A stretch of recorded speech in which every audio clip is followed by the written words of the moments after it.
بسم اللہ الرحمن الرحیم۔ السلام علیکم ورحمۃ اللہ وبرکاتہ کے ساتھ میں افتخار کاظمی۔ کوئی مانے یا نہ مانے، گل ود گئی مختاریہ۔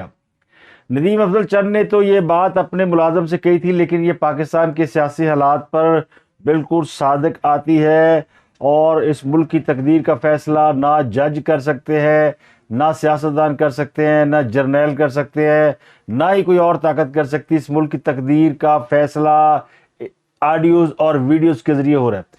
تو جس ملک میں آڈیوز اور ویڈیوز کے ذریعے ہی عوام کو حقائق کا پتہ چلے، اس ملک کے عوام کی قسمت کا کیا ہی کہنا۔ اور سب سے بڑا مذاق یہ کہ کسی کو یہ سمجھ نہیں آ رہی کہ فیصلہ کس نے کرنا ہے، اصل طاقت کون ہے۔ ہاں صاحب جب اقتدار میں تھے تو یہ سمجھا جاتا تھا کہ ان کو 4 طاقتیں اقتدار میں لے کر آئی ہیں، جن میں نمبر 1 فوج یعنی اسٹیبلشمنٹ، اس کے بعد عدلیہ، پھر میڈیا کی ایک بڑی فورس ان کے ساتھ تھی، اور اس کے بعد ریئل اسٹیٹ کے لوگ، یعنی وہ جو لوگ انویسٹمنٹ کر سکتے تھے، پراپرٹی ٹائکونس، وہ انہیں اقتدار میں لے کر آئے تھے۔ خان صاحب کو اقتدار سے نکالنے کی جو بڑی وجہ ہے وہ اسٹیبلشمنٹ کا ان کی سپورٹ سے پیچھے ہٹ جانا ہے۔ تو خان صاحب کے پاس اب 3 چیزوں کی سپورٹ رہ گئی، عدلیہ کی، میڈیا کی، اور کچھ حد تک ریئل اسٹیٹ کی بھی۔ ریئل اسٹیٹ کی بھی سپورٹ شاید اتنی زیادہ نہ ہو، لیکن جو اس وقت سب سے بڑی سپورٹ ہے وہ خان صاحب کی، وہ عدلیہ سمجھی جاتی ہے۔ تو اب عدلیہ کے اوپر دباؤ بڑھ گیا، ادارے گتھم گتھا ہے، اور لگتا ہے یہ کہ عدلیہ کے اوپر بھی ایک بہت بڑا ٹف ٹائم آ گیا ہے، اور عدلیہ کو خان صاحب سے ڈس ایسوسیٹ کرنے کے لیے بلاخر کچھ طاقتوں کو، کچھ قوتوں کو آڈیوز ویڈیوز کا سہارا لینا پڑ رہا ہے، کیونکہ گل بن ہی نہیں پئی، اس کے بغیر بات نہیں بن رہی۔ اور اطلاعات یہ ہے کہ جناب چیف صاحب کی بھی ویڈیو ہے، تو اس ملک میں سارے چیف جو ہے وہ خطرے میں پڑے ہوئے ہیں، جانے والے چیف بھی اور آنے والے چیف بھی، موجودہ چیف بھی، سب کے اوپر انگلیاں اٹھ رہی ہیں، سوال اٹھ رہے ہیں، اور کہ طاقت کس کے پاس ہے، طاقت کا منبع کون ہے۔ ہر کوئی دوسرے کی کورٹ میں بال ڈال کر کہتا ہے کہ یہ اس نے کام کرنا ہے۔ الیکشن کمیشن کہتا ہے ہمارا کام الیکشن کرانا نہیں، یہ کام گورنر کرا سکتے ہیں، یہ کام صدر کر سکتا ہے، اس کا کام ہے تاریخ دینا۔ سپریم کورٹ کہتی ہے کہ الیکشن کمیشن کا کام ہے تاریخ دینا، اور عمران خان صاحب جو ہے وہ کہہ رہے ہیں جنرل باجوہ کی انکوائری کریں، مریم نواز کہہ رہی ہے کہ جناب عمران خان کی انکوائری کریں، اور یہ سارے مل کر کہہ رہے ہیں کہ ججوں کی انکوائریاں کریں۔ تو بہت کھچڑی پکی ہوئی ہے، پاکستان کے عوام کو سمجھ میں نہیں آ رہی کہ حالات کس طرف جا رہے ہیں اور کس قدر تیزی سے چیزیں بدل رہی ہیں۔ آپ دائیں دیکھتے ہیں تو آپ کو منظرنامہ کچھ اور نظر آتا ہے، آپ جیسے ہی نظر گھماتے ہیں تو صورتحال پکچر بالکل ڈیفرنٹ ہوتی ہے، اور کچھ اور دیکھنے کی کوشش کرتے ہیں تو وہاں کچھ اور نظر آتا ہے۔ تو ہر طرف منظرنامہ الگ الگ ہے۔ اگر آپ ملک کی خرابی کی وجہ سے یہ سمجھیں کہ لا اینڈ آرڈر خراب ہے تو آپ کو دہشت گردی کے واقعات ہوتے نظر آ جائیں گے۔ اگر آپ یہ سمجھیں کہ ملک میں اس وقت اس لیے بحران کا شکار ہے کہ معیشت خراب ہے، تو پاکستان کا وزیر دفاع آپ کو یہ کہتا ہوا نظر آتا ہے کہ جس کے بارے میں آپ صرف سوچ رہے ہیں کہ وہ دیوالیہ ہو چکا ہے، وہ ہو چکا ہے، یعنی پاکستان کو دیوالیہ قرار دے دیا گیا ہے۔ پاکستان کے موجودہ وزیر دفاع خواجہ اسود نے تو اس بات کا باقاعدہ اعلان کر دیا کہ جناب پاکستان دیوالیہ ہو چکا ہے، یہ جو آپ دیوالیہ کر رہے ہیں نا، تو ہم ایک دیوالیہ ملک میں رہ رہے ہیں۔ تو یہ حکومت کا کھلے بندوں اس بات کا اعتراف کرنا کہ ہم دیوالیہ ہو گئے ہیں، یہ ہے معیشت کی تصویر۔ اور پھر کراچی کے اندر دہشت گرد پولیس چیف کے دفتر کے اوپر چڑھ دوڑتے ہیں، یہ ہے ہمارے ملک میں لا اینڈ آرڈر کی دوسری تصویر۔ اور پھر ایک آڈیو لیک آتی ہے ایک جج صاحب کی، جو ایک سیاستدان کے ساتھ معاملہ طے کرتے ہوئے پکڑے جاتے ہیں، یہ ہماری ملک کی جوڈیشری کی تصویر ہے۔ ایک اور آڈیو لیک آ گئی ہے، اور اس آڈیو لیک کے بعد بھی ہنگامہ برپا ہے، اور وہ آڈیو لیک ہے بیگم یاسمین راشد کی، اور سی سی پی او، ایکس سی سی پی او تھے، اب وہ بحال ہو گئے، تو پتہ نہیں انہیں سی سی پی او کہنا چاہیے کہ نہیں کہنا چاہیے، لیکن وہ ہے غلام محمود ڈوگر کی، اور وہ پوچھ یہ رہی ہیں کہ جناب اے رات ساڑی آرام نہ گزر جائے گی، یعنی تحریک انصاف جو کہ پاکستان کی سیاست میں اس وقت الیکشن نہ ہونے کی وجہ سے میدان عمل میں ہے، اور وہ 90 روز کے اندر الیکشن مانگ رہی ہے، اور بصورت دیگر وہ 22 فروری سے جیل بروز تحریک شروع کر رہے ہیں، اور گرفتاریاں دینے کا ارادہ ہے۔ اور سی سی پی او سے پوچھا جا رہا ہے کہ جناب کب تشریف لا رہے ہیں، ہر رات ہمیں یہ خطرہ ہوتا ہے کہ ہمیں پکڑ لیا جائے گا، تو ماں بدولت یہ بتا دیں کہ آج کی رات ہماری خیریت سے گزر جائے گی، آپ آئیں گے تو پھر باقی کی راتیں بھی خیریت سے گزر جائے گی۔ انہوں نے ارادہ کی ہے، میں ویسے پوچھ رہی ہوں۔ نہیں وہ تو سپریم کورٹ سے آرڈر ہونے ہیں, وہ تو انشاءاللہ جیسے ہوں گے تو مل جائیں گے, ہمارے بندے بیٹھے ہوئے ہیں وہاں پر. اچھا وہ ڈاک ساتھ جاتی ہے نا جج صاحب, وہ سائن کرتے ہیں اس پہ. ہاں اچھا اچھا اچھا. تو کورٹ ٹائم پہ تو نہیں کرتے نا, تو کورٹ ٹائم کے بعد ہی کرتے ہیں. اچھا کیونکہ خان صاحب کافی کنسرن تھے. میں نے کہا تھا, میں نے کہا جی میری خبر کے مطابق ابھی تک ان کو نہیں ملے. جی ابھی تک وہ آ جائیں گے, رات کو ڈاک سائن ہو کے آ جاتی ہوتی ہے. آج ہماری رات خاموشی سے گزر جائے گی, میں ویسے پوچھوں. اللہ تعالیٰ خیر کرے, اللہ تعالیٰ کرم کرے. اچھا میں نے کہا مشکل سوال آپ کو ڈال دیا آتے ساری.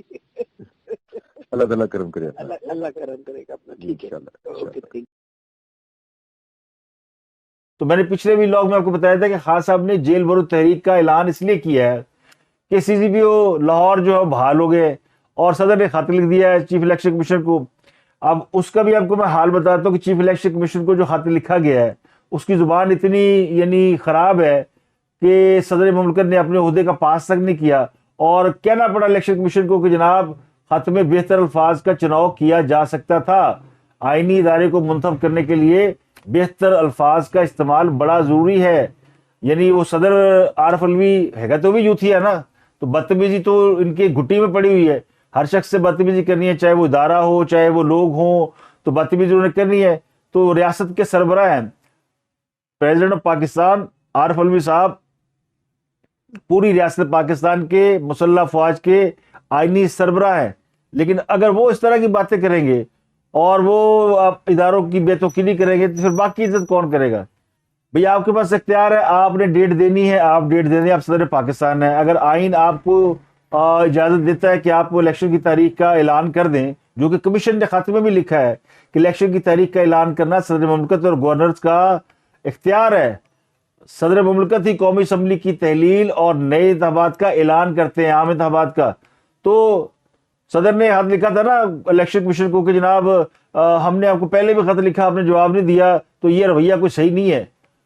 بھائی وہ ایک طرف عدالت انہیں کھینچ رہی ہے, ایک طرف آپ انہیں کھینچ رہے ہیں, اور وہ کہہ رہے ہیں جناب تسی ڈیٹ دے دو, ہم نے الیکشن کرا دینا. سپریم کورٹ ڈیٹ دے گی, الیکشن کمیشن اس پابند ہوگا الیکشن کرانے کا, صدر تاریخ دے گا وہ پابند ہوگا, لیکن کوئی بھی تاریخ نہیں دے رہا, کیونکہ کوئی بھی ذمہ داری اٹھانے کو تیار نہیں ہے, جو اس ملک کا اصل مسئلہ ہے. حکومت آڈیو لیک جاری کر دیتی ہے, ایک کے بعد ایک آڈیو لیک آ رہی ہے, اور وہ آڈیو لیکس بتاتی ہیں کہ وہ جو ہے نا پروجیکٹ عمران خان, اس کے دوسرے مرحلے کا آغاز ہو چکا ہے. یعنی اب مرحلہ یہ کہ فوج جو ہے وہ پیچھے ہٹ گئی ہے خان صاحب کی سپورٹ سے. اب عدلیہ میں جو گھسپیٹیے بیٹھے ہوئے ہیں, یا عدلیہ کے اندر جو لوگ ایسے ہیں جو خان صاحب کو سپورٹ کر رہے ہیں, اب ظاہر ہے ان کو نیوٹرل کرنا ہے تو کیسے کریں, کوئی اور راستہ کسی کو نظر نہیں آتا. تو اس ملک میں جو سب سے مؤثر راستہ لوگوں نے ڈھونڈ لیا ہے وہ ہے کسی کی آڈیو ریکارڈ کر لو, کسی کی ویڈیو ریکارڈ کر لو, اس بنا پر انہیں بلیک میل کرو. ویسے پتہ نہیں لوگ بلیک میل کیوں ہوتے ہیں, اتنی غیرت تو ہے نہیں کہ آڈیو ویڈیو آنے پہ کوئی استعفیٰ دے دے, کوئی گھر چلا جائے. الٹا عہدے سے پہ بھی رہتے ہیں اور کہتے ہیں ہم بلیک میل ہو رہے ہیں. نیب کے چیئرمین کی مثال آپ کے سامنے, جسٹس جاوید اقبال کی کوئی ویڈیو تھی, وہ چمی شاہ جنہیں کہا جاتا ہے خاتون کے ساتھ, وہ ویڈیو کی بنیاد پر انہوں نے عمران خان کا ہر جائز ناجائز جو ہے نا کہنا مانا, اور اپوزیشن کو اٹھا کے اندر کرتے رہے. اب یہ پوری دنیا کو پتا تھا کہ ان کی آڈیو یا ویڈیو ریکارڈ ہوئی ہے, اور اس کی بنیاد پہ وہ یہ سارا کچھ کر رہے ہیں, لیکن انہوں نے عہدہ نہیں چھوڑا کہ جی وہ آڈیو ویڈیو کی بنیاد پہ بلیک میلنگ کیا ہوتی ہے.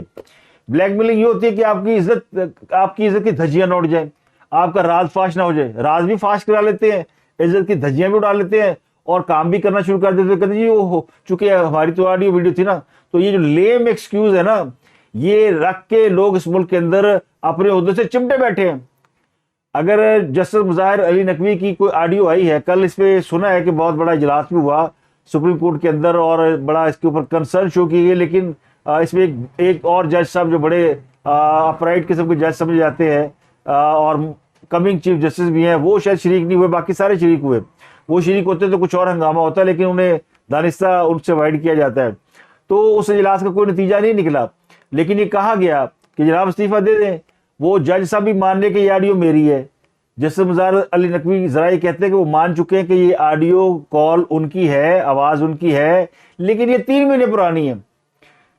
وہ 3 مہینے پرانی بھی ہو تو کسی جج کا کسی مقدمے کے ملزم سے یا کسی اور شخص سے اس طرح رابطہ رکھنا, یہ تو اس کے کنڈکٹ کی خلاف ورزی ہے.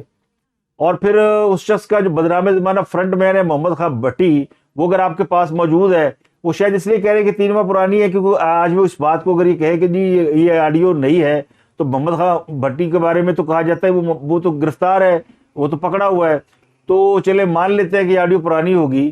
تو محمد خان بھٹی کے بارے میں جو ایک اور خبر ہے مارکیٹ کے اندر کہ جی اس نے تقریباً 50 ارب روپے کی رشوت لی اور یہ پیسہ کٹھا کر کے اس نے چودھریوں کو دیا, اور یہ بات وہ گرفتاری کے بعد مان چکا ہے یا پھر وہ کہیں بھاگا ہوا ہے اور اس کے بارے میں اس قسم کے ایویڈنس ہے. دونوں صورتوں میں اربوں روپے اس نے کمایا ہے, اور وہ کسی جج کے گھر جائے گا تو بغیر یعنی سلام کیے بغیر جائے گا. اب محمد صاحب بھٹی وہاں موجود ہو, اس کے باوجود پرویز الہی صاحب یہ کہیں جی کہ میں آ رہا ہوں آپ کے گھر ملنے کے لیے, تو یہ تو 3 ماہ پرانی آڈیو لگتی ہی نہیں ہے. جو کام خود صاحب نے نہیں کرنا اگر ان کا کرندہ کر رہا ہے تو پھر صاحب کو جاننے کی کیا ضرورت ہے. تو اس سے ظاہر ہوتا ہے کہ وہ آڈیو پرانی نہیں ہے, لیکن چونکہ اب وہ ڈینائی نہیں کر سکتے جب بھی یہ ریکارڈنگ کا فرینزک ہوگا, بلکہ میری اطلاع تو یہ کہ فرینزک ہو چکا ہوا ہے اور اس لیے وہ ڈینائی نہیں کر رہے کیونکہ یہ ثبوت سارے چیف جسٹس کو بھجوا دیے گئے. اب چیف جسٹس صاحب کی اپنی مجبوری ہے, وہ چیف صاحب کے بارے میں سنا ہے کہ ان کی اپنی آڈیو آئی ہے. اب یہ تاثر یہ دیا جا رہا ہے اس کا جو یعنی اب پی ٹی آئی یہ کہہ رہی ہے, انہوں نے پریس کانفرنس بھی کی اسد عمر نے کہ دیکھیں یہ تو عدلیہ کو بلیک میل کرنے چل پڑے ہیں. تو عدلیہ جو بلیک میل کر رہی ہے پورے ملک کے عوام کو, وہ کسی کو نظر نہیں آتا. جو عدلیہ کا رول ہے, کوئی بھی اپنا رول تو ادا کرنے کو مطلب تیار ہی نہیں ہے نا. اگر کسی بھی کیس میں کسی بھی ملزم کو عدالت نے سزا دی ہوتی میرٹ کے اوپر تو آج اس ملک میں انصاف کا بول بالا ہوتا.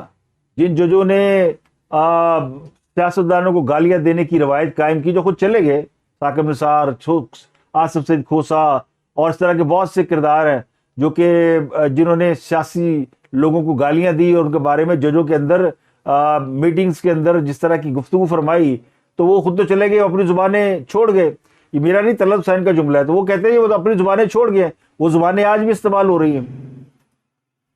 تو اب ان کو نیوٹرلائز کرنے کا طریقہ کیا ہے, یا تو فوج کو استعمال کیا جائے, ان کی پھر وہ چابی دی جائے, فوج ان کو پکڑے اور پھر جسٹس شوکت صدیقی جیسے کہتے ہیں جی عدالتیں انفلوئنس ہوتی ہیں, یا عدالتوں کو انفلوئنس کر کے کرایا جائے, یا پھر عدالتیں خود کام کریں. اگر کسی جج کی آڈیو آتی ہے, جج کہ جی میں آج ریزائن کرتا ہوں, ادارے کا وقار بلند ہوتا ہے. اگر وہ چیف جسٹس اس کو ہٹا دے اور کہ جی اس کے خلاف ریفرنس فائل ہونا چاہیے تو ادارے کا وقار بلند ہوتا ہے. لیکن وہ سب اپنی اپنی جگہ بیٹھے ہیں, اور یہ جو اجلاس ہوا بے نتیجہ رہا, استعفیٰ مظاہر لکھوی نے نہیں دیا, وہ بیٹھے ہوئے ہیں. تو یہ اس ملک کے اندر جو پکچر کریٹ ہو رہی ہے نا, اس نے عوام کو پریشان کیا ہوا ہے. سب آپس میں ایک دوسرے کے ساتھ لڑ رہے ہیں اور اس طرح کا گند پڑا ہوا ہے کہ یعنی پھر ان حالات میں اگر کوئی تیسری قوت آ جاتی ہے, لوگ یقین کریں خوش ہو گئے, وہ کہتے ہیں کہ شکر ہے یار جان چھوٹی, یہ کن جھنجھٹوں میں پڑے ہوئے تھے.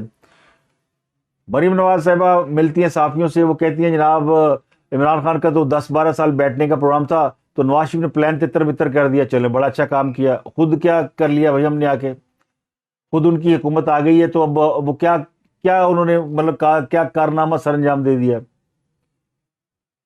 تو کہتے ہیں جیڑا پنو لال ہے. ادھر تو صورتحال یہ کہ اس لڑائی کے اندر جو میں اور آپ سفر کر رہے ہیں,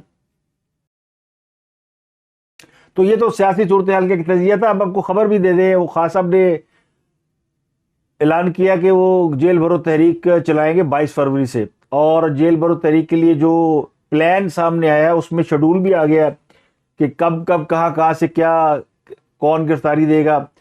جو طریقہ کار طے کیا گیا وہ یہ جی 22 فروری سے لاہور سے آغاز ہوگا, اور اس کے بعد یہ 1 مارچ تک سلسلہ چلے گا, اور پشاور سے کارکنان 23 کو گرفتاری دیں گے, اس کے بعد 24 کو راولپنڈی سے, 25 کو ملتان سے, 26 کو گجرانوالہ سے, اور 28 کو ساہیوال سے, اور 1 مارچ کو فیصل آباد سے. 27 مارچ میں مس کر گئے اور 27 مارچ کو سرگودا سے گرفتاریاں ہوں گی. تو یہ پنجاب اور خیبر پختونخوا یہ دونوں اضلاع ہیں جہاں سے گرفتاریاں دینے کا ارادہ ہے. تو اب یہ جیل بھرو تحریک اس کا مطلب ہے یہ پورے پاکستان میں نہیں, یہ صرف پنجاب اور خیبر پختونخوا کے لیے چلائی جا رہی ہے. اسلام آباد سے بھی گرفتاریاں دینے کا کوئی ارادہ نہیں, اور اس کے علاوہ کراچی یا بلوچستان واٹ ایور جو بھی علاقے ہیں جو بچے ہیں باقی, ان سے گرفتاریاں دینے کا ارادہ نہیں. شیڈول یہ ہے کہ جی ہر شہر سے کچھ 6 ممبر قومی اسمبلی صوبائی اسمبلی, اور 200 کارکنان گرفتاری دیں گے. تو یہ 1600 کے قریب کارکنان بنتے ہیں اور 96 کے قریب ممبران قومی اسمبلی اور صوبائی اسمبلی بنتے ہیں. پنجاب سے جو پہلی گرفتاری ہوگی وہ قربانی کا بکرا جو ہے نا عمر سرفراز چیمہ بن رہے ہیں. وہ چونکہ بڑا جذباتی آدمی ہے اور وہ پراپر یوتھی ہیں، تو وہ ظاہر ہے ان کو وہ گورنر بھی رہے ہیں، تو خیال یہ کہ گورنر جب گرفتاری دے گا تو بڑی خبر بنے گی کہ سابق گورنر نے گرفتاری دے دی. تو ایک تو وہ گرفتاری دینے جا رہے ہیں. اسلام آباد سے گرفتاریاں ڈالی نہیں گئی کیونکہ اسد عمر صاحب اعلان کر چکے ہیں اسلام آباد سے سب سے پہلے میں گرفتاری دوں گا. تو انہوں نے کہا جی اسلام آباد اس لائن میں ڈلے ہی نہ، اسلام آباد اس لائن میں اس میں ہے ہی نہیں. راولپنڈی سے گرفتاریاں ہوں گی. اب شیر رشید صاحب گرفتاری دیتے ہیں کہ نہیں دیتے؟ شیر رشید صاحب ایسے کہہ تو رہے ہیں کہ میں نے کہو تو سب سے پہلے گرفتاری میں دینا، کیونکہ وہ سسرال سے ہوا ہے. تو خان صاحب اس 1696 گرفتاریوں میں خان صاحب کا نام نہیں ہے. تو یہ سمجھ لیں 1700 گرفتاریوں کے بعد خان صاحب سوچیں گے کہ وہ گرفتاری دیں. ان کا خیال یہ ہے کہ 1600 لوگ گرفتاری دے دیں نا تو جیلیں بھر جائیں گی. اس ملک میں بس اتنی جگہ ہے،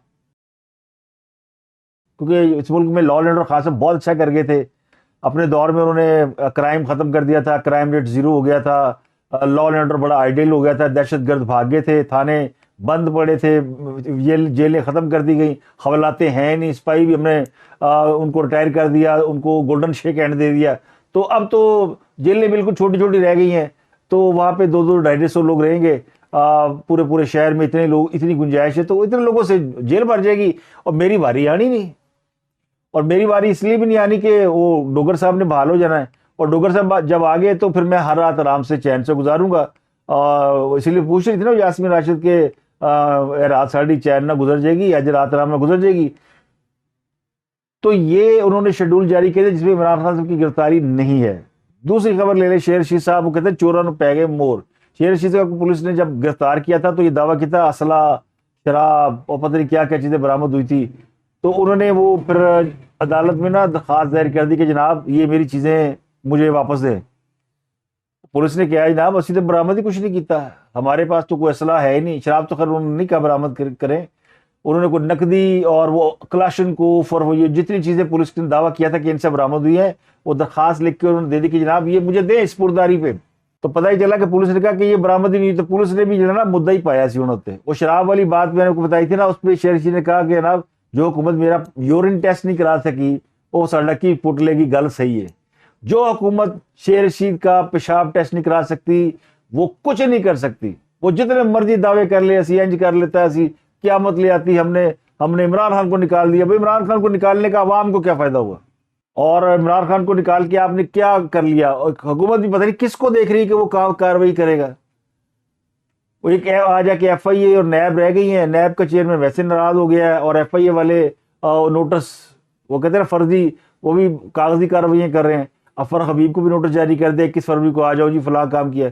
تو اس طرح کے جو کام کر کے حکومت خود اپنا مذاق اڑا رہی ہے کہ فلاں کیس میں جناب پیش ہو جائیں، ایسے ہو جائے. ان کا خیال یہ کہ ہمیں چونکہ بلایا گیا تھا اور ہمیں بلا کے ذلیل کرتے ہیں تو ہم بھی ذلیل کریں گے، یہ ہمارا بدلہ پورا ہو جائے گا. تو یہ صرف مذاق اڑانے کے برابر ہے. فرق ہونا چاہیے تھا. جو حکومت گئی ہے، جو آئی ہے، جو سب سے بڑی غلطی ہوئی ہے میرے نزدیک وہ یہ ہوئی ہے کہ اس حکومت نے بھی وہی کام شروع کر دیا جو خان صاحب کرتے تھے. یعنی اپنے جو حریف ہے ان کو کھڈے لین لگانا یا ان کو ایکسپوز کرنا. عمران خان کے دور میں بھی یہی ہوتا تھا نا کہ سب کچھ جناب ہمیں قبول ہے، مہنگائی بھی قبول ہے، فلانا بھی قبول ہے، بس کرپٹ لوگوں کو نہیں معاف کرنا. ایسے موجودہ حکومت بھی کر رہی ہے کہ جی سب کچھ ہم بڑھا دیں گے، سب کچھ قبول ہے، بس عمران خان اور ان کے ساتھیوں کو پکڑ لو یا ان کو ذلیل کرو. پکڑنا بھی نہیں ہے، اتنی تو ہمت ہی نہیں ہے کہ پکڑیں. ہمت ہوتی تو گرفتار کرتے نا.